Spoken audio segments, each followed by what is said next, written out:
Hello everyone, my name is Pratik Misra and welcome to another exciting video of Fast API series.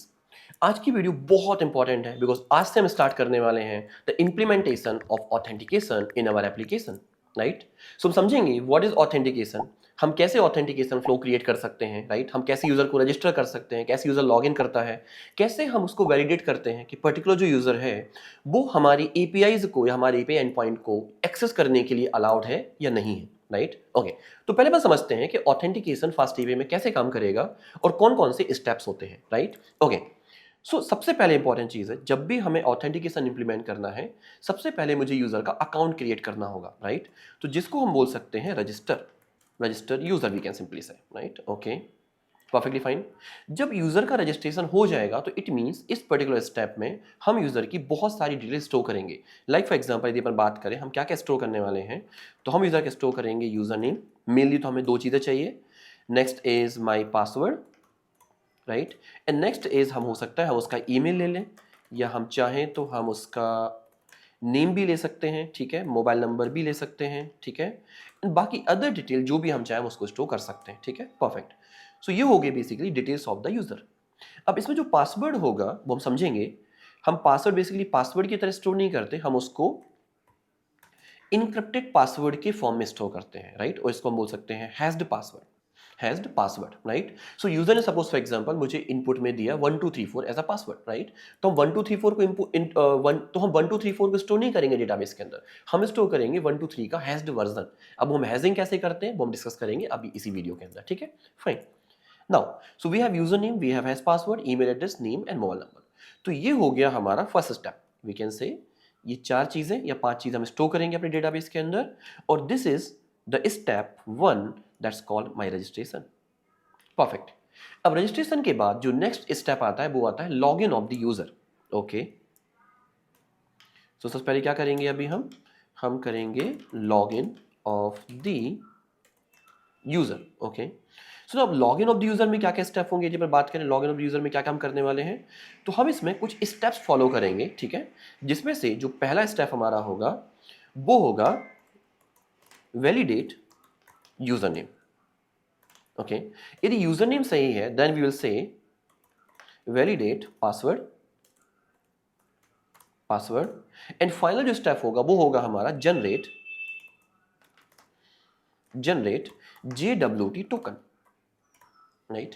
So these are the three steps जिनको हम follow करने वाले हैं during log in of the user. जब भी हम user as a user log in करते हैं किसी भी एप्लीकेशन के अंदर तो तीन चीजें होती हैं, आपका यूजर नेम और पासवर्ड सही होना चाहिए।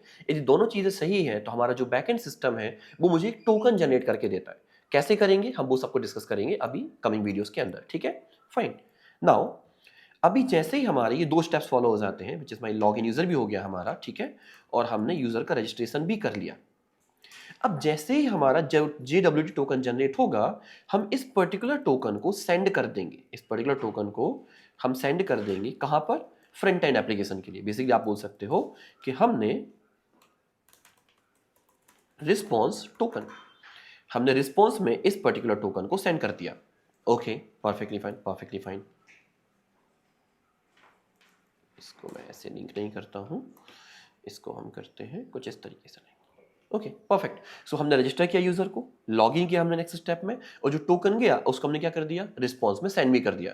तो अभी ये हमारे फ्रंट एंड डेवलपर की या फ्रंट एंड यूजर की रिस्पॉन्सिबिलिटी है कि वो उस पर्टिकुलर टोकन को स्टोर करके रखे।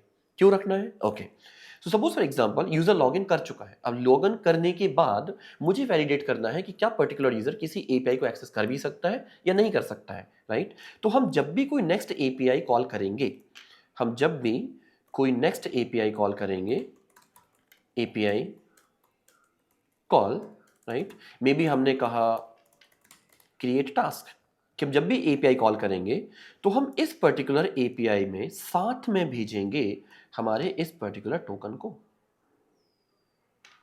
Like this. तो जो टोकन है वो साथ में अटैच हो जाएगा हमारी एपीआई के अंदर। ये हमारा एक नेक्स्ट स्टेप हो गया। और जैसे ही हमारा टोकन आएगा हम सबसे पहले वैलिडेट करेंगे हमारे टोकन को, validate my token. Perfectly fine. So these are my steps. अब यदि टोकन सही होगा तो हमारा सिस्टम कहेगा कि ठीक है आप इस पर्टिकुलर एपीआई को एक्सेस कर सकते हो, और यदि टोकन सही नहीं होगा तो my system will give me the error that you are unauthorized और you are not allowed to access that particular API, right? Okay, अच्छा, अब इसको प्रैक्टिकल रन करके भी देखते हैं। सपोज फॉर एग्जांपल हम टेक्सिम प्लस में स्टूडेंट के पैनल को एक्सेस करने का ट्राई करते हैं, which is this my account, right? So अभी हम हमारे ब्राउजर में लॉग्ड इन है, ऑलरेडी मैं लॉग इन हूं। तो अभी यदि हम इसको एंटर करें सो आई कैन सी कि हमारा जो यूजर अकाउंट है वो ओपन हो पा रहा है, राइट? और कैसे हो पा रहा है, अपन यदि इसको इंस्पेक्ट करें, नेटवर्क टैब में चलें, ठीक है, एंड पेज को यदि हम रिफ्रेश करते हैं दोबारा से, यू कैन सी हमने एक एपीआई कॉल की है जिसका नाम है इज ऑथेंटिकेटेड।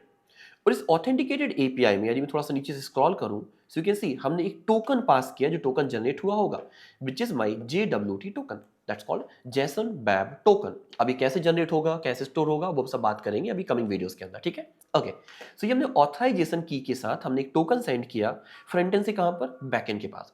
तो बैकएंड के पास जैसे ही ये टोकन गया होगा, बैकएंड ने इसको वैलिडेट किया होगा कि पर्टिकुलर टोकन सही है या गलत तो नहीं है, या जो यूजर एक्सेस करने का ट्राई कर रहा है ये टोकन उसी पर्टिकुलर यूजर का है, एंड ऑल द डिटेल्स। और जैसे ही ये वैलिडेट हुआ, इसने मुझे रिस्पॉन्स में उस पर्टिकुलर यूजर की सारी डिटेल भेजी कि लाइक फॉर एग्जांपल उसका फर्स्ट नेम क्या है, उस पर्टिकुलर यूजर का लास्ट नेम क्या है, लास्ट लॉगिन कब हुआ था, कंप्लीट नेम क्या है, उसका रोल क्या है विच इज एडमिन, क्या इसका स्टूडेंट अकाउंट है, and all the details we have here. But you can see यहाँ पर पासवर्ड नहीं है because we are not exposing the password, right? और ये कैसे पॉसिबल हो पाया, just because of my response model. Password में स्टोर तो किया होगा लेकिन हमने रिस्पॉन्स मॉडल में उसको रिटर्न नहीं किया, राइट? सो दैट्स हम पासवर्ड नहीं देख पा रहे हैं। Perfectly fine, perfectly fine. अच्छा, तो क्या हो यदि मैं सेम यूआरएल को एक्सेस करने का ट्राई करूं इनकॉग्निटिव विंडो में? करते हैं रन, इसको अपन पहले इंस्पेक्ट भी कर लेते हैं साथ में ताकि देख सके क्या हुआ था यहाँ पर, ठीक है? रन किया, इंटर करते हैं विंडो को, यू कैन सी हम किस पेज पर आ गए, डायरेक्टली लॉगिन पेज पर आ गए। अब ये कैसे हुआ होगा, एकदम कोड में चले, हमारे नेटवर्क टैब में देखें तो हमने एक एपीआई कॉल की है इज ऑथेंटिकेटेड, और इस ऑथेंटिकेटेड ने मुझे कुछ भी रिस्पॉन्स नहीं भेजा। सो उसने मुझे 400 बैट रिक्वेस्ट भेजी, बट बेसिकली 400 बैट रिक्वेस्ट भी हो सकती है, बट बेसिकली ऑथेंटिकेटेड नहीं है, तो मुझे यहाँ पे 401 भेजना चाहिए था, which is my unauthorized token, unauthorized status code, right? Okay, so now that's why जैसे ही इसको एरर मिला उसने मुझे रीडायरेक्ट कर दिया on which page, login page. और दैट्स वाई मैं यहाँ पे देख सकता हूँ कि मेरा लॉगिन पेज खुल गया है। मैं कितना भी ट्राई करूँ मैं इस पर्टिकुलर यूआरएल को ओपन नहीं कर पाऊंगा। रीजन इज क्योंकि हर बार हम एपीआई कॉल करेंगे और हर बार वैलिडेट करेंगे कि पर्टिकुलर यूजर जो है वो ऑथेंटिकेटेड नहीं है। सो ये कैसे काम कर रहा है बेसिकली, यदि हम यहाँ पे देखें so you can C validate my token. जैसे ही हम पर्टिकुलर किसी एपीआई को कॉल करेंगे तो ये जो टोकन है ये वैलिडेट होगा, और ये सही होगा तो ही मेरी एपीआई सक्सेसफुली काम करेगी। That's how my authorization system work, right? अब यही सारी चीजें मुझे इंप्लीमेंट करनी है हमारी एप्लीकेशन के अंदर, राइट? सो बेसिकली ये हमारा जस्ट एक बेसिक डिस्कशन था कि हम ये सब कुछ इंप्लीमेंट करने वाले हैं। इन द नेक्स्ट वीडियो हम डिस्कस करेंगे कि हम यूजर का रजिस्ट्रेशन कैसे कर सकते हैं। So I hope you enjoyed this video. If yes, then like, share this video and subscribe to our channel. I'll see you in the next one. Thank you so much. Have a good day.